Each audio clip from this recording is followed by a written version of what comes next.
بسم اللہ الرحمن الرحیم۔ عام طور پر لوگ پوچھتے ہیں کہ یہ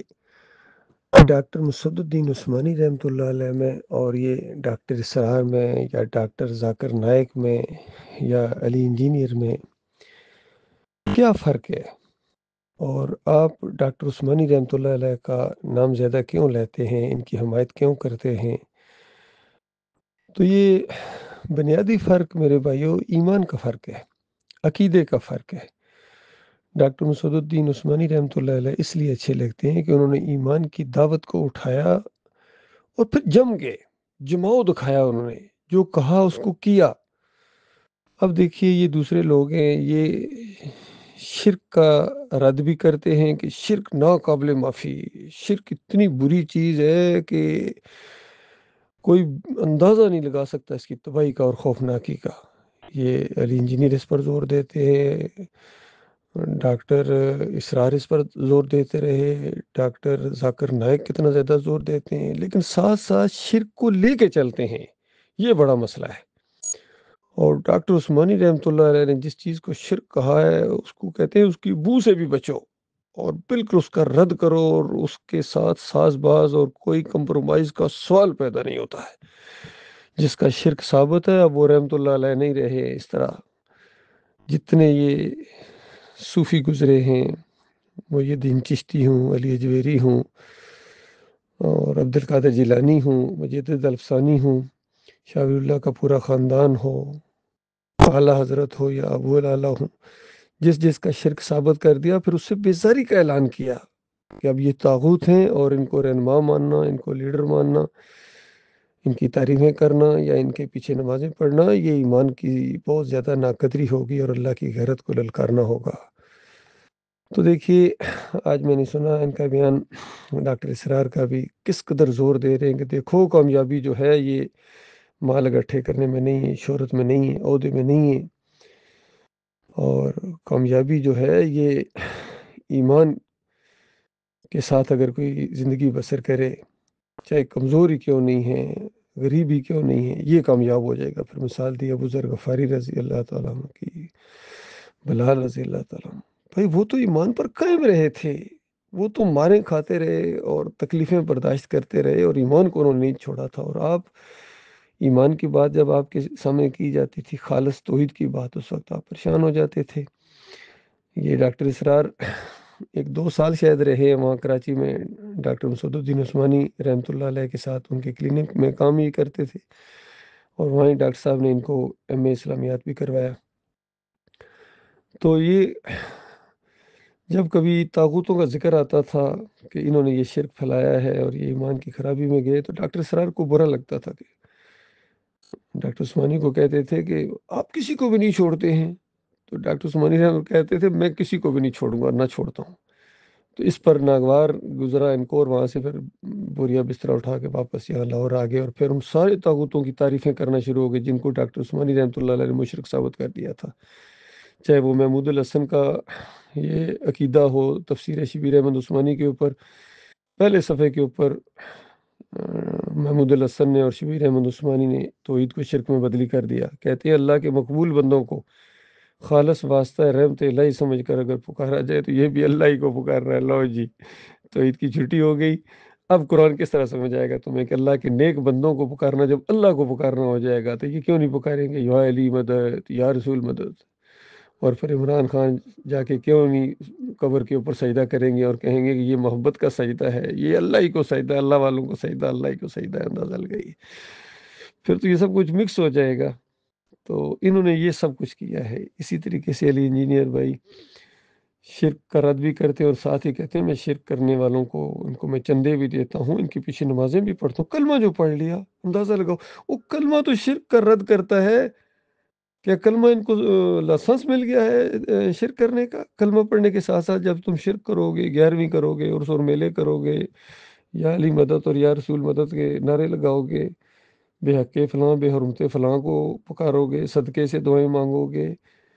گنبد کو سینے سے لگاؤ گے، آنکھیں تمہاری پلکیں جھک جائیں گی گنبد کو دیکھ کے، اس کے بعد جمہوریت کے مشرکانہ نظام میں بھی ہوں گے، یا علی مدد کے نعرے کے ساتھ ساتھ پٹے بھی بند ہو گئے، امام زامن بند ہو گئے، چڑھاوے چلاؤ گے، بھنڈارے کھاؤ گے، سب کچھ کرو گے، کلمہ جو پڑھ لیا جی، تو کلمہ ان چیزوں کا دفاع کرے گا؟ کلمہ تو رد کرتا ہے، یہ سب کچھ چھوڑو تب تمہارا کلمہ کلمہ ہے۔ اسی طرح ڈاکٹر ذاکر بھی یہاں پاکستان تک آئے ہیں، اور یہ موٹا موٹا جو شرک ہے، اور ان شرک کرنے والوں کو تعریفیں کرتے رہے، ہر مسلک کی جا کے تعریفیں کی انہوں نے، بڑے بڑے علماء کی تعریفیں کی، جو شرک اور کفر پھیلا رہے تھے انہیں گلے مل کے تعریفیں کر کے کہ ایک بڑا دین کا کام کر رہے ہیں جی۔ چاہے یہ طارق جمیل ہوں، طاہر القادری ہوں، فضل الرحمان ہوں، اہل حدیثوں کے پاس بھی گئے ہیں، سب کی تعریفیں کی ہیں، کسی کے اوپر جا کے انگلی نہیں رکھی ہے، کیونکہ خود ان کے پیچھے نمازیں پڑھتے رہے ہیں۔ تو یہ شرک کو لے کے چلتے ہیں ساتھ، یہ مسئلہ ہے اصل۔ میرے بھائیوں، تقی عثمانی کو دیکھ لو، فضل الرحمان کو دیکھ لو، خلیل الرحمان کو دیکھ لو، منور سلطان کو دیکھ لو، سب اسی شرک کی حمایت میں۔ محمد حنیف کو دیکھ لو، سجدہ تعظیمی کا شرک چھوڑ کے گئے ہیں، مومنوں کی جماعت کو مشرک بنا کے گئے ہیں، اندازہ لگائیے۔ یہ فرق ہے ڈاکٹر مسعود الدین عثمانی رحمۃ اللہ علیہ میں، اور یہ محمد حنیف میں، طاہر القادری میں، طارق جمیل میں، اور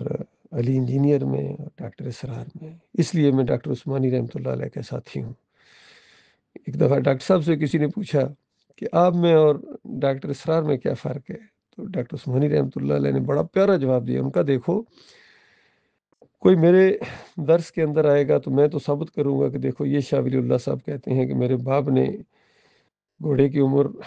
کسی خاتون میں لگا دی اور اس کی ادھر کر دی، مردے کو زندہ کر دیا، تو اس طریقے سے میں تو ان کا شرک ثابت کروں گا، اور میرے درس میں آنے کے بعد تمہیں یہ مشرک نظر آئیں گے، شاہ ولی اللہ بھی، عبد القادر جیلانی بھی، محی الدین چشتی بھی۔ اور وہی آدمی پڑھا لکھا جب ڈاکٹر اسرار کے درس میں جائے گا تو ڈاکٹر اسرار صاحب کہیں گے کہ دین تو آیا ہی صوفیوں کے ذریعے برصغیر میں، شاہ ولی اللہ کے کارنامے بیان کرنا شروع کر دیں گے، مجدد الثانی کو اپنا ہیرو اور اپنا شیخ کہیں گے، محمود الحسن کو اپنا لیڈر اور اپنا شیخ کہیں گے۔ تو بتاؤ کتنا فرق ہے ایمان اور عقیدے کا۔ یہ معاملہ ہے اللہ کے بندو، اس اندھیرے میں صرف ایک شمع روشن ہے، اس دور کے اندر جو توحید کی دعوت اصلی اور پھر جم جانے والی، اور پھر شرک سے بیزاری اور طاغوتوں کا رد، یہ دعوت اگر اٹھی ہے تو یہ ڈاکٹر مسعود الدین عثمانی رحمۃ اللہ علیہ کے ذریعے اٹھی ہے۔ اور یہ علی انجینئر اس وقت پیدا بھی نہیں ہوئے تھے جب ڈاکٹر صاحب نے یہ ایمان خالص کس طفل اور کس دوم کے اندر سارے صوفیوں کا رد کیا تھا، جنہوں نے کلمے پڑھوائے اپنے، چشتی اور رسول اللہ کا کلمہ پڑھانے والے، تھانوی اور رسول اللہ کا کلمہ پڑھانے والے، اور جتنے یہ اس طریقے سے کرتے رہے، یہ تو ڈاکٹر صاحب نے لکھے، ان کے حوالے دیے، یہاں سے پڑھ کے علی انجینئر حوالے دیتا ہے، لیکن شرک سے بیزاری کا اعلان نہیں کرتا، ایسے بچتا نہیں ہے، یہ مسئلہ ہے ان کا سب کا۔ اس لیے میرے بھائیوں، جن کا شرک ثابت ہو گیا ہے، پھر ان کو اپنا امام ماننا، ان کو اپنا لیڈر ماننا، یا ان کے اندر رہنا، کتنے ہمارے بھائی ہیں جو یہ سجدہ تعظیمی کا شرک ثابت ہو گیا ان کے اوپر، کہ خاندان یعقوب علیہ السلام نے یوسف علیہ السلام کو سجدہ نہیں کیا تھا، وہ شکر گزاری کا سجدہ تھا جو اللہ کو ہوا تھا۔ تو اس طرح محمد حنیف نے مومنوں کی جماعت کو مشرک بنا دیا، تو ابھی تک ان کے اندر یہ کتنے لوگ ہیں کہتے ہیں کچھ نہیں بھائی، وہ ان کا عقیدہ تھا، نام تو ہمارا تو عقیدہ ٹھیک ہے نا، ہم تو اللہ کو سجدہ مانتے ہیں جی۔ بھائی اللہ کو سجدہ مانتے ہو، پھر مشرکوں کے پیچھے نمازیں کیوں پڑھتے ہو؟ ان کے پیچھے اپنا ایمان کیوں برباد کرتے ہو؟ اللہ کی غیرت کو کیوں للکارتے ہو؟ یاد رکھا، ہمیشہ کی آگ میں رہنا پڑے گا۔ جو بھی ان شرک کرنے والوں کو اپنا امام مانے گا، اپنا لیڈر مانے گا، اپنا قائد مانے گا، ان کے پیچھے نمازیں پڑھے گا، ان کو چندے دے گا، ہمیشہ ہمیشہ کی آگ میں رہنا پڑے گا ان کے ساتھ۔ یہ کان کی ساری کھڑکیاں کھول کے سن لو، پھر نہ کہنا کسی نے بتایا نہیں تھا۔ میں آپ کا بھائی ہوں، خیر خواہ کے طور پر یہ بات کہہ رہا ہوں، ہو سکتا ہے کسی کو یہ ناگوار گزرے، لیکن آگے جو ناگواریاں آنے والی ہیں وہ بڑی خوفناک ہیں۔ اللہ کے بندو، ان سے بچو۔ یہ رمضان کا مہینہ گزرا ہے، اس میں بھی جس کو جنت نہ ملی، اس میں بھی جو شرک کو نہیں چھوڑ سکا، اس رمضان کے مہینے کے اندر اللہ کے ساتھ محبت کا ایک تعلق بڑھ جاتا ہے، تو ابھی بھی شرک سے اگر بیزاری آپ کے اندر نہیں آئی ہے تو پھر اس سے زیادہ خسارہ کیا ہو سکتا ہے۔